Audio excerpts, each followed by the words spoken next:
Third graders were like giant, terrifying aliens that we had to sneak around in the schoolyard. One of them brought his Hulk hand to school.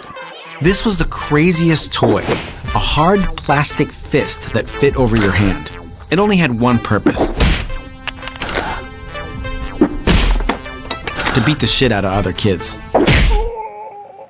Like brass knuckles for children. So this kid brought his Hulk hand to school and wanted to try it out. Came into our schoolyard and clocked Malik in the jaw.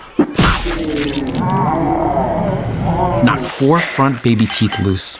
Malik teared up. Now, the third grader took this to mean that Malik was scared, a common mistake.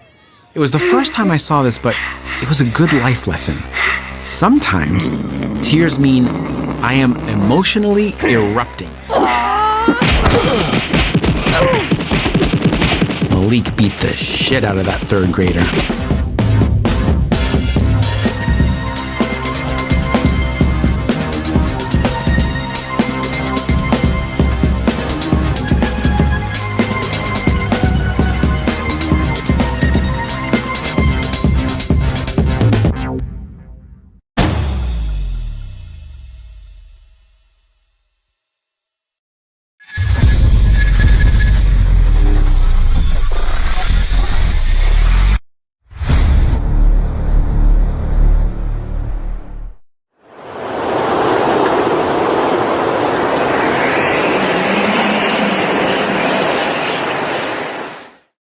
My name is Susan Seubert, and this is my process.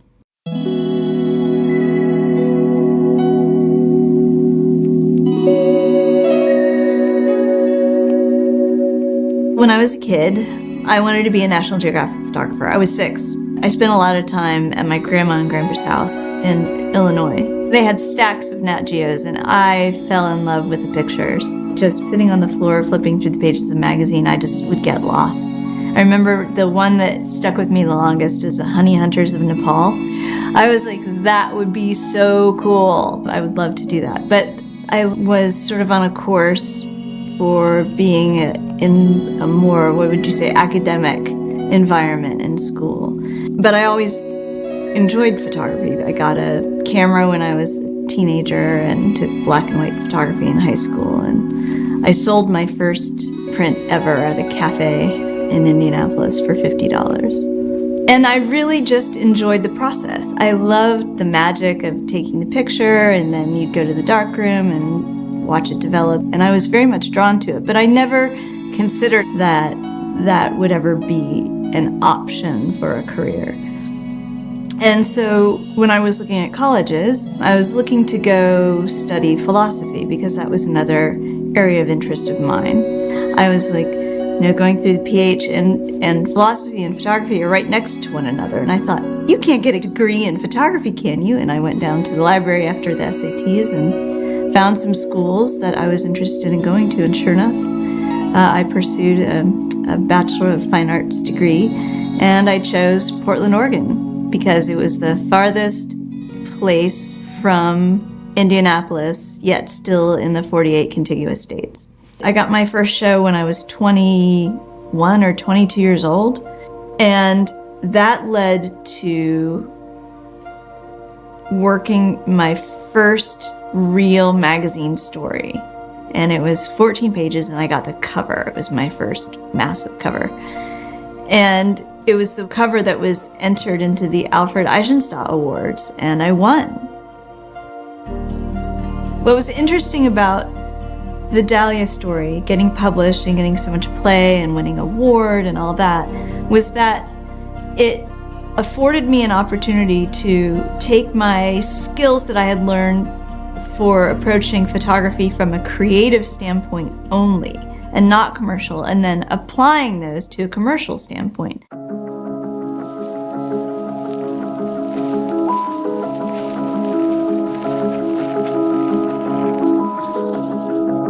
So the National Geographic Expeditions program is a really wonderful way to get out into the field. Now, I have never been a wildlife photographer. I was never trained as a wildlife photographer. I never really had that much interest in it. I just like travel in general. So for me, travel is everything. It's the people, the food, the color, the landscape, the animals. I love the adventure of getting from here to there. And I think all of those things together make really compelling stories.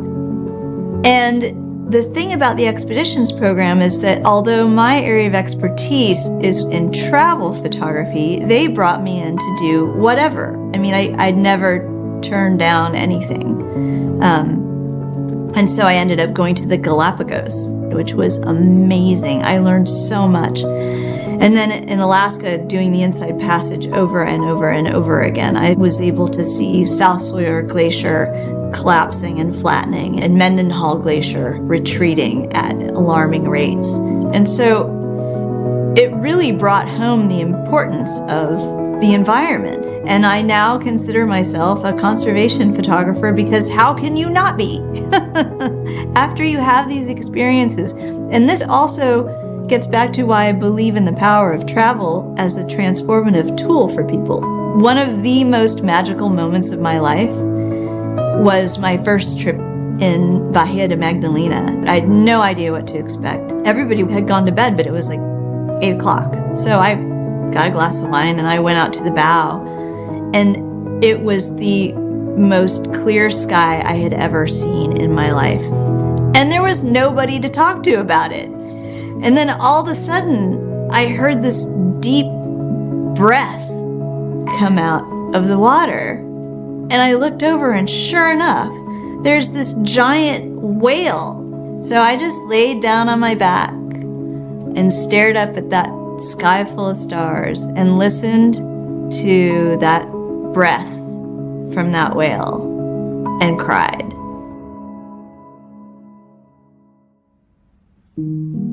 I have now been working in the polar regions for 10 years, and it just sort of hit me. When I got back from the Northwest Passage, I thought, okay, I have tens of thousands of images of icebergs. I really want to make a show of little teeny tiny black and white ambrotypes and then some large color works. And what's interesting about it is that everybody loves watching the glaciers calve into the ocean. It is beautiful. The icebergs are stunning, but they are melting at an alarming rate.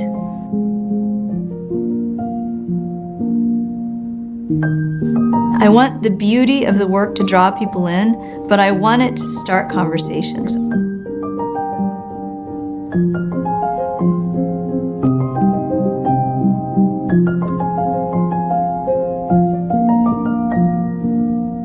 The main impact that you see is that the harbor seals that go there to give birth and haul out and molt just don't have enough ice to do so any longer.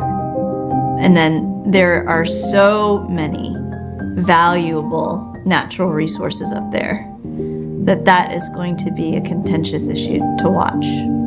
Because there's also a very settled group of people that live there, the Inuit, who should be the rightful owners to that land.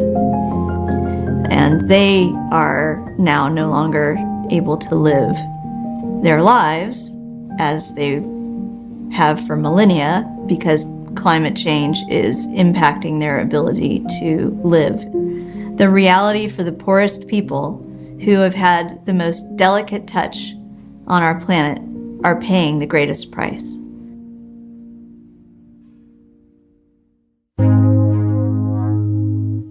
Vulnerability is something that I think we're all drawn to. It's something that immediately is followed by empathy. And that makes a very strong picture. And then you have to consider on top of that, you've got all your technical stuff. It has to be bang on. The moment has to be right. The color has to be right. The composition has to work. Then you have to try to squeeze this really intense moment that sometimes takes some pulling to tease out of a situation. And then you have to fit it into the confines of the assignment. A lot of times I'll shoot things a lot of different ways. I'll do it like, this was the assignment, and then I'll go and do a bunch of other stuff that maybe will produce a better picture. If you're not open emotionally to doing this stuff, well, first of all, you have to do it. So make the art. Just make it. If you fail, no one has to know. It can be your secret. But throughout those failures, you often learn something that is a success, and then you just pick that little success up, and you go back to the beginning, and you start over. But the other thing is, it is understanding your subject well enough to be able to also articulate in writing and verbally to people around you what it is, and hoping that they see the same thing that you see, or they see their own version of it, or they come away with maybe something even more different. And if you can have just that small influence on somebody, then I think you've succeeded as an artist. Yeah, and that's the magic.